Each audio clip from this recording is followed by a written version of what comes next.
ஆந்திர மாநிலம் அன்னமய்யா மாவட்டத்தில் உள்ள வரலாற்று சிறப்புமிக்க குர்ரம்கொண்டா கோட்டை பற்றிய தகவல்களின் தமிழ் மொழிபெயர்ப்பு இதோ. குர்ரம்கொண்டா கோட்டையின் வரலாறு. குர்ரம்கொண்டா கோட்டை நூற்றுக்கணக்கான ஆண்டுகால வரலாற்றைக் கொண்டது. ஜாபராபாத் என்று அழைக்கப்பட்ட இக்கோட்டையை விஜயநகர மன்னர்கள், ஸ்ரீ கிருஷ்ணதேவராயர், மைசூர் மன்னர்கள், தக்கான சுல்தான்கள் மற்றும் கடப்பா நவாபுகள் என 10 வம்சத்தினர் ஆட்சி செய்துள்ளனர்.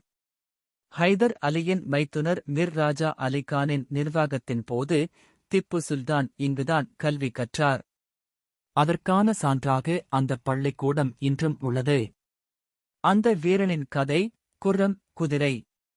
இந்தக் கோட்டை செங்குத்தான, வழுவழுப்பான ஒரு பாறையின் மீது அமைந்துள்ளது. நாட்டுப்புற கதைகளின்படி ஒரு வீரன் இந்தக் கோட்டையை எவ்வாறாவது கைப்பற்ற எண்ணினான்.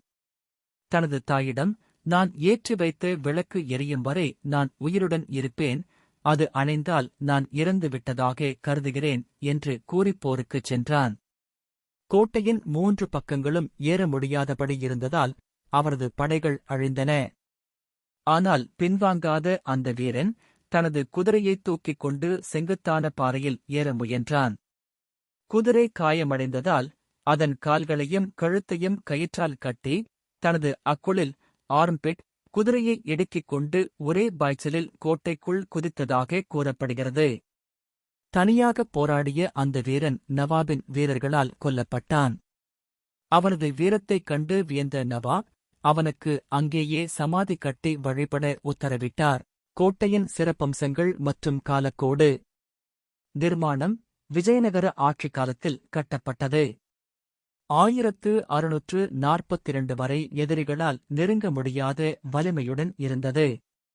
போர்கள் 1586 கோல்கொண்டா நவாப் முகமது அலி குதுப் ஷா தோல்வியடைந்தார். 1643 பிஜப்பூர் சுல்தான் கோட்டையைக் கைப்பற்றினாலும் பின்னர் ஸ்ரீரங்கராயரிடம் ஒப்படைத்தார். மராட்டியர் மற்றும் மைசூர் ஆட்சி 1757 மராட்டியர் வசமும் 1766 மைசூர் மன்னர் ஹைதர் அலி வசமும் சென்றது. பின்னர் திப்பு சுல்தான் இதைக் கைப்பற்றினார். ஆங்கிலேயர் ஆட்சி 1792 திப்பு சுல்தானுக்கும் ஆங்கிலேயர் நிஜாம் கூட்டுப்படைக்கும் இடையே ஏற்பட்ட ஒப்பந்தப்படி இது நிஜாம் வசம் சென்றது. இறுதியாக 1800 பிரிட்டிஷ் கிழக்கிந்திய கம்பெனியின் கட்டுப்பாட்டிற்கு வந்தது. கட்டிடக்கலை அற்புதங்கள். ரங்கீன் மஹால் கோட்டை தளபதிகளின் அதிகாரப்பூர்வ இல்லம். இது முன்பக்கத்திலிருந்து பார்த்தால் 2 அடுக்குகளாகவும் பின்பக்கத்திலிருந்து பார்த்தால் 3 அடுக்குகளாகவும் காட்சியளிக்கும்.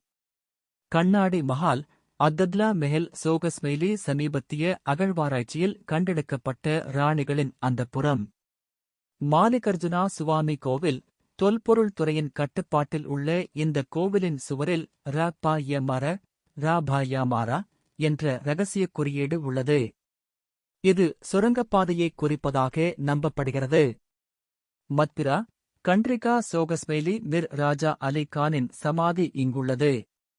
இதன் குவிமாடம் கும்பஜ் பிஜப்பூரின் கோல் கும்பாஸ் பாணியில் கட்டப்பட்டது. ஷிராசி மசூதி 1650 கட்டப்பட்ட மிகவும் பழமையான மசூதி. இன்று தொல்பொருள் ஆய்வுத்துறையின் பராமரிப்பில் உள்ள இந்தக் கோட்டை ஒரு காலத்தில் வணிகம் மற்றும் அதிகாரத்தின் மையமாக விளங்கியது. தற்போது இது ஒரு சிறந்த சுற்றுலா தலமாக திகழ்கிறது.